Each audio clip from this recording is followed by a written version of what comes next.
Hello, it is Sunday, August 3rd, and this is part 2 of my garden update video. Part 1 was checking out the kids' garden and the porch planter because I didn't want it to be too long of a video putting everything together. So I want to start by showing you we've got acorn squash that are coming over the fence here. We've got lots of little acorn squash doing really well. And this one in here, let's see if we can see it hidden under here.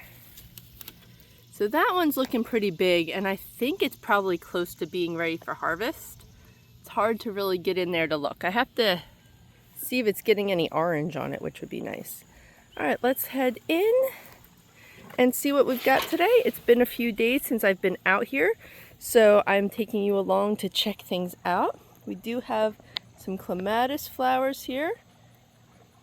The oregano has fallen over even more, which I didn't even think was possible. Let's take a look over here. We've got the fig doing really well here. And the pineapple, I see very little brown on it now. So some of these big branches at the bottom still have some brown on the tips, which I don't think this is ever going to go away. But it's got lots of new leaves in here now, and it's looking really nice. So I'm excited for that. Let's take a look at the garden for my neighbor here. And I'm going to creep along and see. So we've got some peppers, which this pepper is definitely getting a little color on it, so that's exciting. And then all these little tiny peppers are a little bigger than when I checked them last week, so that's good. Over here's looking a little unruly, and my dog is in here.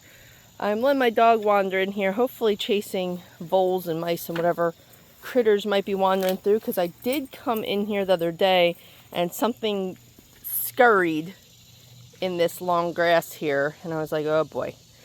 So I like the dog coming in here because she's actually a really good hunter and takes care of that stuff for me.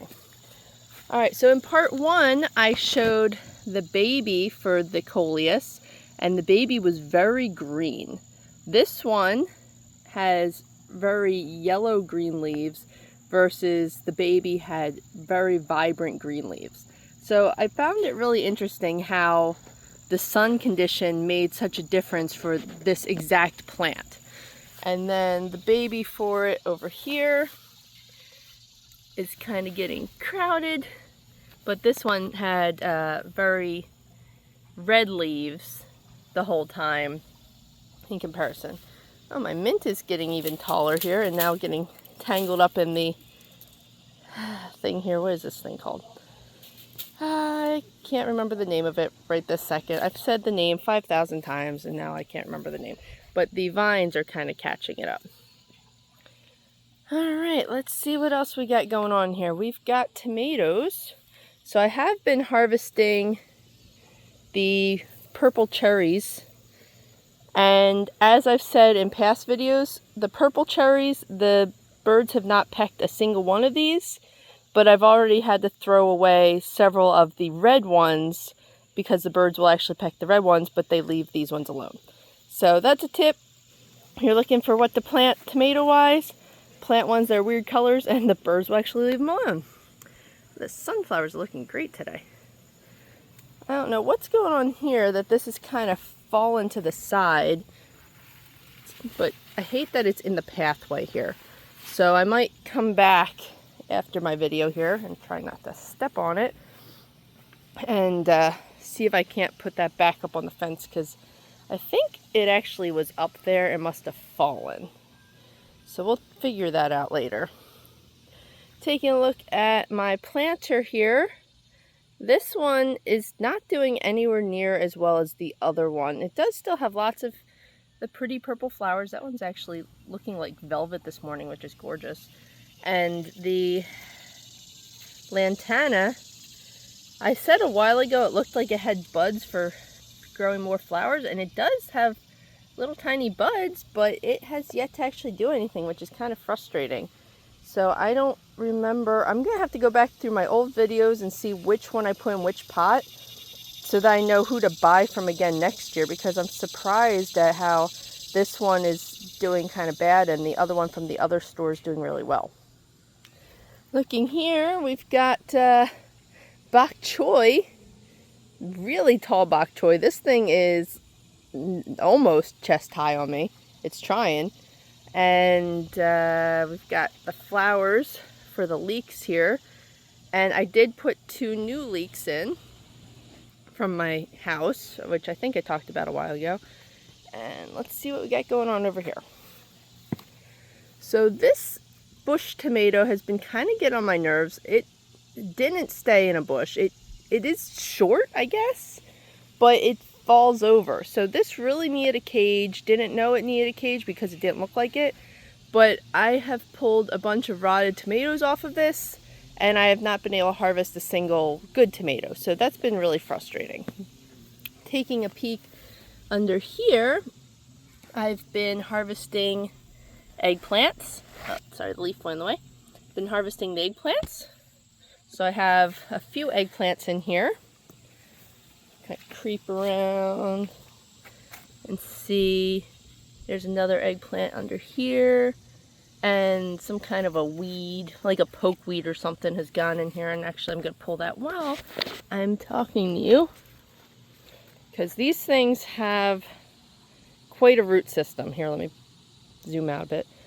So these things have quite a root system.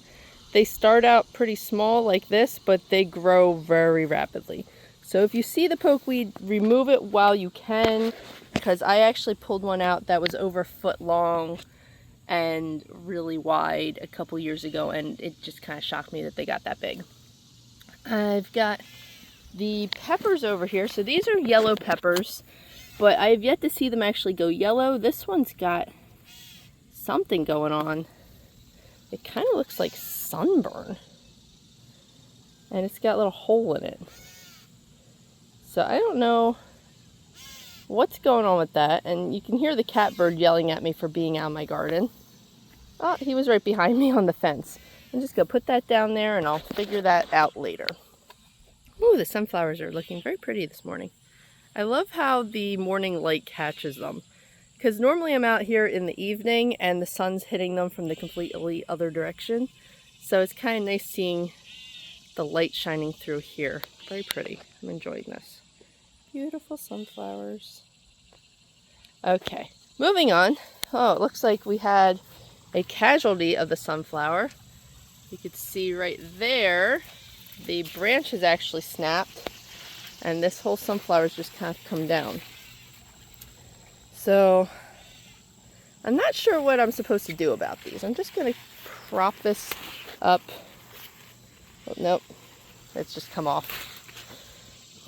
So I don't know why these keep breaking, but I'm going to take this pretty flower off and enjoy it in my house, because it still has buds on it. It's just frustrating how this randomly has these little pieces come off. It's like, why are you doing that to me? All right, the peppers here. These are the hot cherry peppers, and I have been getting a harvest of them, and it looks like all of a sudden I've got a bunch of red ones. So my husband's gonna be excited about that, because he's been wanting to make a jar of what we have in the house, and it looks like I have enough here to give him a full jar. Peeking over here, we've got some more purple cherries, and then right there is some regular cherry tomatoes. So let me go around that side, and ooh, can I get around this side? What is this? The marigold finally has flowers on it. You know, I've been talking about that every week. Where's the flowers? There are none. So that apparently is now huge and invading the pathway here. Ah! And the sunflower is also invading the pathway there. So you can see I just had to squeeze through there, which is kind of funny. Over here, look at the size of this tomato. This tomato's doing great. We got another one right there. I've got some dead stuff here that I'm gonna have to clean up. But yeah, we've got some blushing tomatoes here, which is really nice. And here's the red cherries, and as I said, these are the ones that the birds keep pecking at.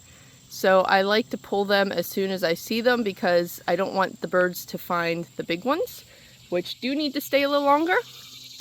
And now that I'm looking behind me, I've got the tomatoes here. So this tomato here is off the Estiva, which I have gotten a couple tomatoes, getting tongue-tied. I have gotten tomatoes off the Estiva before. This is actually the second red one that I'll get off of this in the past 2 weeks. And the, what is this thing called? Black Krim does have lots of tomatoes on it, but no red ones yet. So I'm seeing, actually you can see a comparison. So these are the Estivas here, and that's a Black Krim. Sorry, my camera's going crazy. Here's a Black Krim versus an Estiva. So you can see the difference in appearance of the tomatoes. I kind of like being able to do side-by-side comparisons like that. Behind me, here's the acorn squash that had been the pea bed, now acorn squash. And down here we still have a nice size squash. This thing's got some good weight to it. So that's looking good. Luckily nothing has chewed on it, which is kind of surprising because of how it's hanging down. So I guess we don't have a problem with voles this year. I don't know why we don't have a problem with voles. Maybe because I went kind of crazy with these onions everywhere.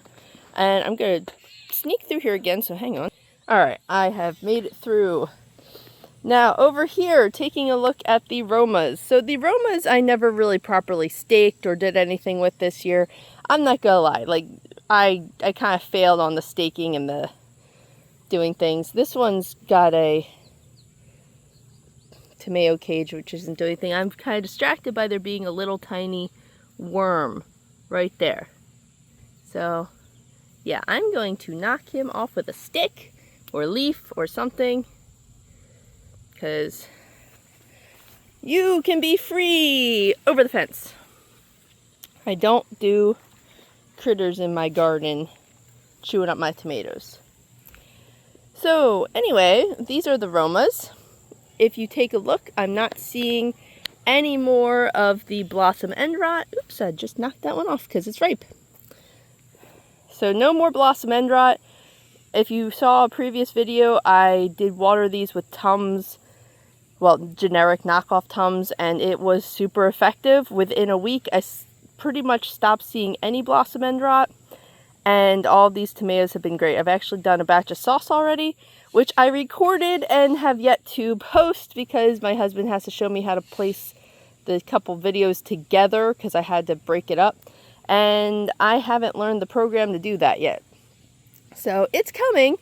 I did do that. I did a short video yesterday while making pickles, which you can take a look at. And the pickles and the sauce are from this garden.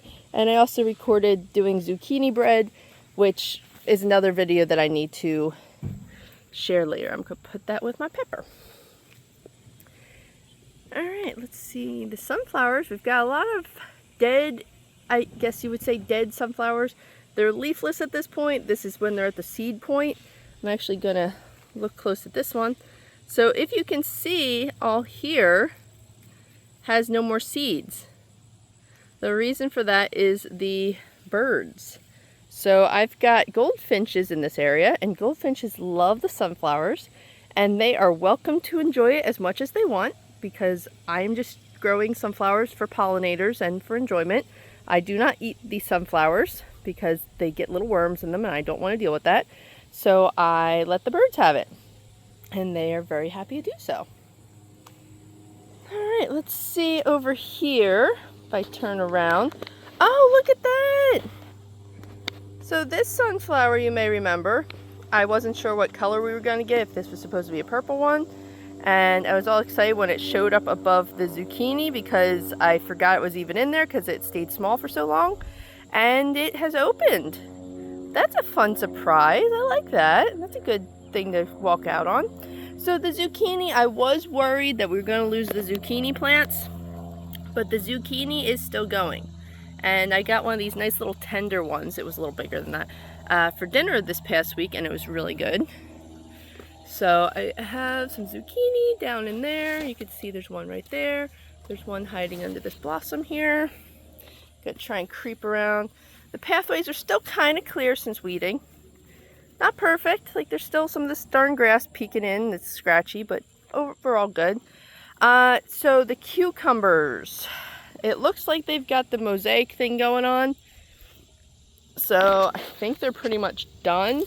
I am still seeing flowers. Some kind of bug in that flower, of course. So I am still seeing flowers.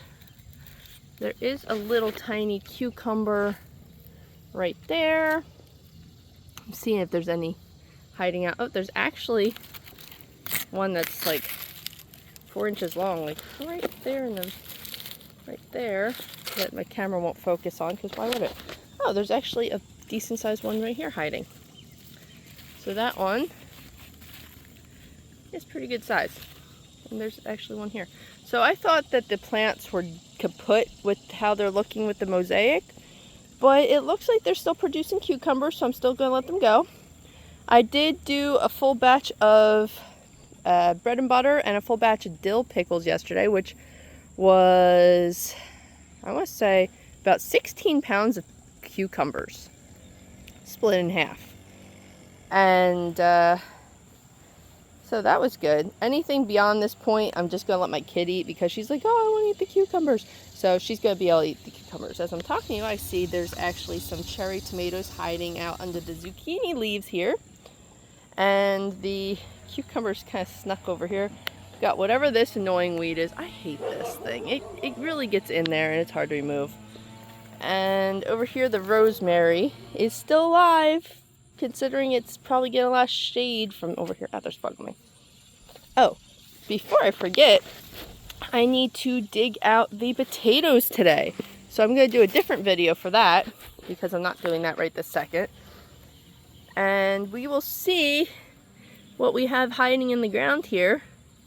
Hopefully we get a few potatoes. That'd be really exciting. But I have 3 buckets and a planter to flip over and find the potatoes. So I'm probably going to move that to a different spot where I can put it down on like a tarp or something, so that the dirt can go back into the buckets when I'm done. But keep an eye on my page if you want to see what happens with that. If you like my videos, please give them a like so I know you're seeing them. And feel free to subscribe and follow along. See you next time.